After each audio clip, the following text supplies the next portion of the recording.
Bonjour. À présent, nous allons aborder le module 6 intitulé « Rôle et responsabilité des institutions financières et des bénéficiaires de crédit ». Mais avant, revenons un peu sur le module 5 qui nous a parlé de la tenue des comptes. Pour la réussite des activités, il est important de tenir une comptabilité à travers la mise en place de certains outils de gestion. Et nous avions eu à parler de la fiche de stock, de la fiche de suivi de stock et de la fiche des recettes et dépenses, qui sont des outils très importants pour la tenue de votre comptabilité.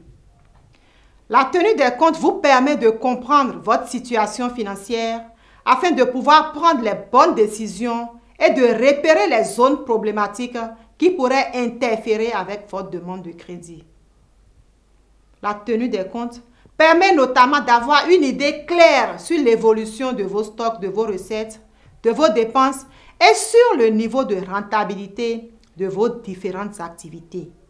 Et enfin, j'ai souligné que vous êtes tous des entrepreneurs, quel que soit le niveau de votre activité. À présent, nous allons aborder le module concernant les rôles et responsabilités des institutions financières et des emprunteurs. Ce module va aborder principalement les responsabilités des prêteurs et des emprunteurs aux étapes suivantes. C'est pour vous dire qu'il y a plusieurs étapes quand on parle de responsabilité. Les responsabilités doivent être situées à plusieurs étapes. Mais nous avons essayé de sélectionner les étapes qui vous concernent, les étapes qui vous impliquent, les étapes qui vous sont accessibles. Dans un premier temps, nous allons parler des formalités administratives de dossier de crédit. Le déblocage de crédit, on va en parler. Le suivi et le remboursement du crédit, nous allons en parler. La gestion des impayés, il n'y a pas de crédit sans impayés. Et nous allons parler d'autres aspects éthiques et moraux. Alors, quand nous prenons les formalités administratives de dossier de crédit, en tant que bénéficiaire de crédit, vous devez accomplir toutes les diligences nécessaires, toutes les diligences requises par l'institution qui veut vous donner du crédit, vous devez les accomplir. Quand je viens au sein de vos associations, il faut avoir cotisé pendant un certain temps avant de bénéficier d'un crédit. Donc, si vous n'arrivez pas à accomplir cette diligence, vous n'êtes pas éligible au crédit dans votre association. Donc, c'est important d'accomplir toutes les diligences. Vous devez aussi produire toutes les pièces demandées. Avant de prendre de l'argent dans une institution financière, vous avez besoin de votre carte d'identité ou bien d'une pièce qui atteste que vous êtes telle personne et que vous résidez dans tel lieu. C'est important. Donc, c'est important de produire ces pièces-là avec diligence. Et l'institution de financement qui veut vous donner le prêt doit être prête pour vous inviter à accomplir cette diligence-là. D'accord? Et elle doit également éviter de vous faire supporter des coûts de son inefficacité. Qu'est-ce que nous mettons dans le coût de l'inefficacité? Je veux prendre un crédit. L'institution financière ne prend pas le temps de me dire toutes les pièces requises. Je ramène une partie des pièces et c'est à ce moment que l'institution financière se met à me dicter d'autres pièces que je dois aller chercher. Cela ne fait pas bien pour sa structure ni pour vous. Quand nous prenons le déblocage de crédit, vous êtes obligé de payer les frais de dossier nécessaires. Et je sais que c'est instauré également dans vos associations. Il y a de ces frais que vous devez payer avant d'accéder au crédit. Vous devez avoir votre pièce d'identité, j'en ai parlé tantôt. Vous devez quand même fournir les copies des preuves de déblocage. Vous devez prendre ces copies. Il y a une fiche de déblocage de crédit, il y a un contrat, il y a un échéancier. Toutes ces pièces, vous devez pouvoir les prendre et les garder jalousement. Et l'autre précision nécessaire, quand vous prenez un crédit, prenez la peine de compter les sous devant la personne qui vous a donné ce crédit, quel que soit le niveau du montant, s'il vous plaît. C'est très important parce que dès que vous quittez l'institution financière, ou bien dès que vous quittez la personne qui vous a remis les sous, la personne n'est plus responsable de tout ce qui pourrait advenir. C'est important de prendre le temps de compter les sous pour s'assurer que vous avez eu effectivement ce à quoi vous avez droit. Mais l'institution financière en retour doit prendre le temps de vérifier votre identité. C'est primordial. Elle doit vous faire signer l'échéancier. Elle doit pouvoir remettre les fonds ou le chèque dans la main du bénéficiaire. Ici, nous voulons parler des intermédiaires qui sont ces personnes qui se présentent comme des bénéficiaires fictifs qui peuvent vous créer des ennuis. Donc, l'institution, c'est de sa responsabilité de s'assurer qu'un fonds qui est destiné, un crédit qui est destiné à Jeanne est vraiment allé à Jeanne et non à Pierrette. Et l'institution doit prendre toutes les dispositions pour débloquer les crédits à temps. Quand nous prenons le suivi et le remboursement du crédit, en tant que bénéficiaire, vous devez vous rendre disponible pour les différents suivis. Parce que quand nous contractons un crédit, l'institution financière a le devoir de passer pour voir si le crédit a été effectivement investi. Et qu'est-ce que le crédit a servi à faire? L'institution doit pouvoir le faire. Mais si l'institution vient et que toi, bénéficiaire du crédit, tu n'es pas disponible pour qu'elle puisse faire son travail, tu es déjà en train d'empiéter sur ce qu'il doit faire. Et là, il faut également mettre en application les différents conseils. Quand on vous donne des conseils pour l'utilisation du crédit, essayez de les suivre.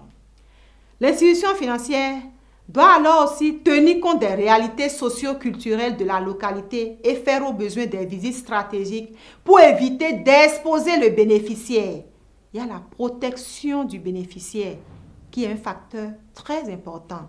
Si en tant que bénéficiaire, vous ne voulez pas que votre entourage soit au courant du crédit dont vous avez bénéficié, l'institution a le devoir de vous protéger, d'assurer la confidentialité de ce que vous avez pris comme crédit. Donc, c'est important pour l'institution de ne pas vous exposer. Ou bien, si vous avez pris un crédit et que vous ne voulez pas que votre conjoint ou conjointe soit informé de ce crédit, l'institution n'a pas le droit d'exposer cela à cette personne au risque d'être poursuivie. Alors, quand on parle de crédit, il faut parler des impayés. Il n'y a pas de crédit à risque zéro. Les impayés sont là. Mais comment les gérer? Il faut d'abord essayer en tant qu'emprunteur d'éviter les impayés en remboursant son crédit et en collaborant franchement avec l'institution financière en cas de difficulté. Des difficultés vont survenir, ça c'est clair. Mais si vous faites preuve de loyauté, de franchise, vous allez pouvoir exposer vos problèmes et l'institution financière doit pouvoir vous orienter à pouvoir gérer ces difficultés et rembourser son crédit. L'institution financière n'a pas intérêt à vous laisser dans cette situation. L'institution financière, quant à elle, a le devoir de faire le recouvrement conformément à ces procédures. Les institutions financières ont des procédures qu'elles doivent respecter lors des recouvrements. Elles doivent adopter des comportements responsables envers le bénéficiaire dans les actions de recouvrement. J'ai pris un crédit, certes, je n'ai pas payé. Je suis venu exposer les raisons pour lesquelles je n'ai pas payé. L'institution financière, c'est qu'elle doit m'aider à m'en sortir. Ce n'est pas une occasion pour elle pour m'humilier, pour me donner des insultes. Elle n'a pas ce droit. Donc, en tant que bénéficiaire du crédit, vous devez savoir et comprendre quels sont vos rôles et responsabilités. Vous devez enfin mener des actions successives à intensité progressive. Et ça, je parle des institutions financières. Donc, quand vous êtes en impayé, l'institution financière ne peut pas, dès le lendemain, venir crier ou bien avec la police ou bien avec des manières fortes. Non. Elle commence tout doucement. La négociation, comment ça va se passer? Elle donne des conseils, elle vous suit et finalement, elle doit pouvoir rentrer dans ses fonds, d'où des actions à intensité progressive. Autre aspect éthique et moral, il y a le respect des clients. J'en avais parlé tantôt. L'institution financière doit respecter le client. La loyauté et le dévouement. L'humilité et l'absence d'abus de pouvoir. Ce n'est pas parce que l'institution financière détient l'argent qu'elle devient votre maître. Jamais. Vous êtes là, vous devez pouvoir vous exprimer aussi. Vous avez une part de responsabilité. Vous êtes quand même une personne qu'il faut respecter. Donc l'institution ne doit pas abuser de son pouvoir. L'impartialité, l'indépendance, je viens dans votre association. J'ai rempli toutes les conditions pour pouvoir avoir du crédit. Mais le leader, sous prétexte qu'il a des antécédents avec moi, ou bien sous prétexte qu'il a des préjugés sur moi, refuse de me donner le crédit. Il n'est pas impartial. Ce faisant, il n'est pas impartial. Et ça, ce n'est pas bon pour un bon leader. Tout le monde doit être traité comme il se doit. Tout le monde doit rester sur le même pied d'égalité. Tout le monde doit avoir les mêmes chances de bénéficier d'un crédit. Et tout le monde doit être traité comme quelqu'un qu'on doit respecter. Et dans tout ça, il faut privilégier l'esprit d'équipe. Il faut également garder le secret, comme je l'ai dit tantôt, le secret professionnel. Je prends un prêt, je n'ai pas besoin que mon enfant le sache. L'institution financière doit pouvoir me respecter cela. La courtoisie, dans nos langages, on en a parlé tout à l'heure.